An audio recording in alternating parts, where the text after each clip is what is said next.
Nitindog ako karon, nibarog ako sa inyong atubangan. Isip isa ka inahan. Kay gusto ako ang akong mga anak maglakaw sa kadalanan nga dili mahadlok. Gusto ba ka mo nga ingana kasi ang atong kadalanan mga inahan? Nibarog po na ko dinhi para sa isa ka ginikanan sa ako mga teenagers nga mga anak kay dili ako gusto nga magdako sila sa kanang nasod nato nga nalulong sa droga, nalulong sa bisyo ang atong mga katawhan, atong mga kabatanunan. Gusto ba kamo nga free ang atong nasod sa mga bisyo para sa kaugmaon sa atong mga kabataan? Dili! Busa iaghat nato nga tanan taga Cagayan nga mga ginikanan, mga inahan, mubarog o dili mahadlok musulti nga insakto na.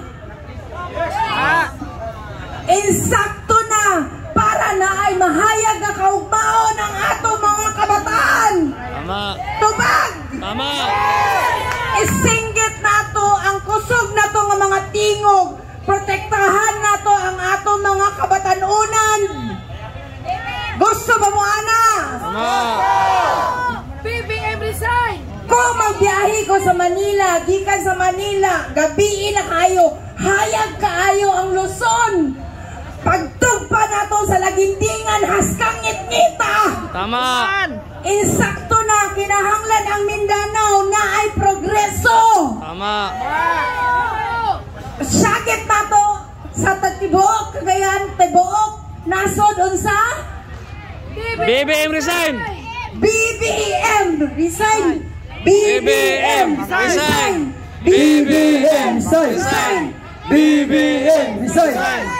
Kung makahatag siya sa atong gusto mahitabo para sa atong mga kabatanunan, pwede nato na bakwion. Pero ditindog ko dinhi, wala ko'y kahadlok mo barog kay gusto na to protektahan ang atong mga kabataan. Imbitaron ko kayo kamo sa kahilom. Di ba kung na ay mamatay? We Mahilom. give 1 minute of silence. So karon I invite all of us. Pangayoon nato ang grasya gikan sa kaytas-an nga hayagan ang atong mga lideres. Nga unta dalon ang mga kababaihan, mga kabatanunan o mga batanon nga lalaki dadto sa hayag nga kagugmaon. Atong ilubong karon unta ang mga bisyo. Iapil na si Marcos. Ilubong. Hinaot nga naagi tinuod nga kabaguhan, kalambuan ang atong nasod. Dili na, insakto na. Sakto na.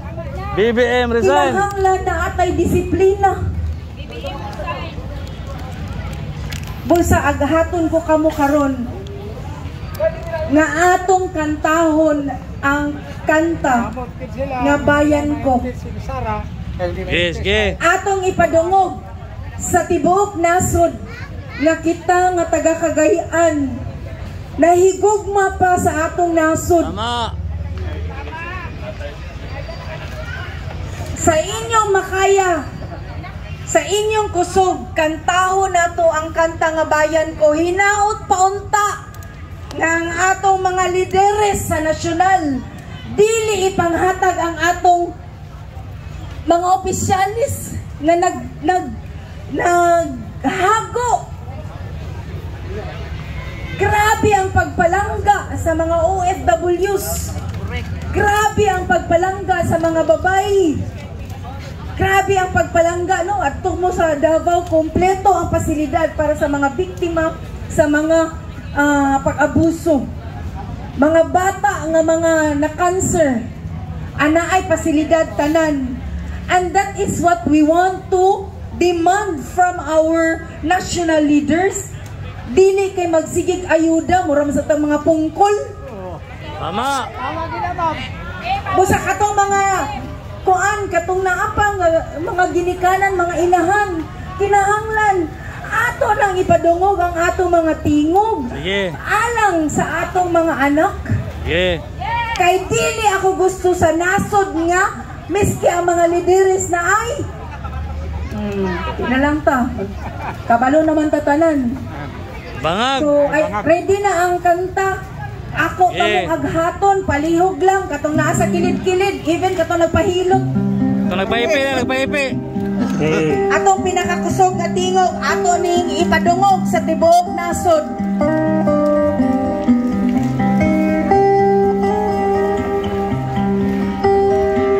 Kani nga po.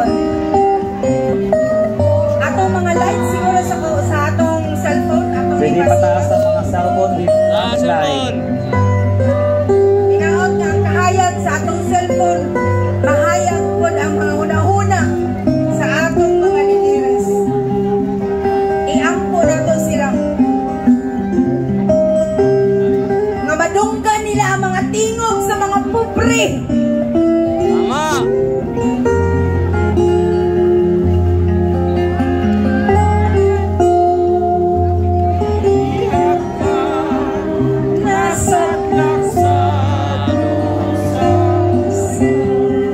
Nalimot naman. Oros! Ibon mo may layang lumipad, gulungin mo at umiyak. Bayan babayasan na sila. Ang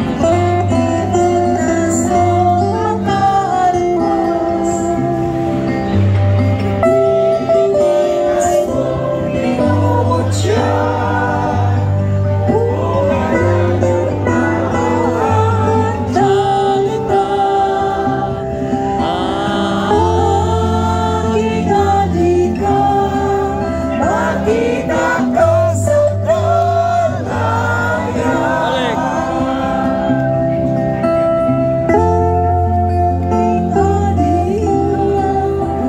Nakasugod ng hero.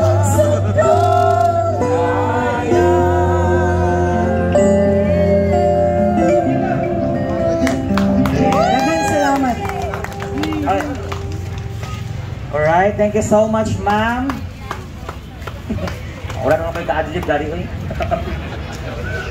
Speed, engage, data, packed. Gaming fuel. Okay, mga kabisa ng Take it to the Tananbiay. max with Go Plus 99.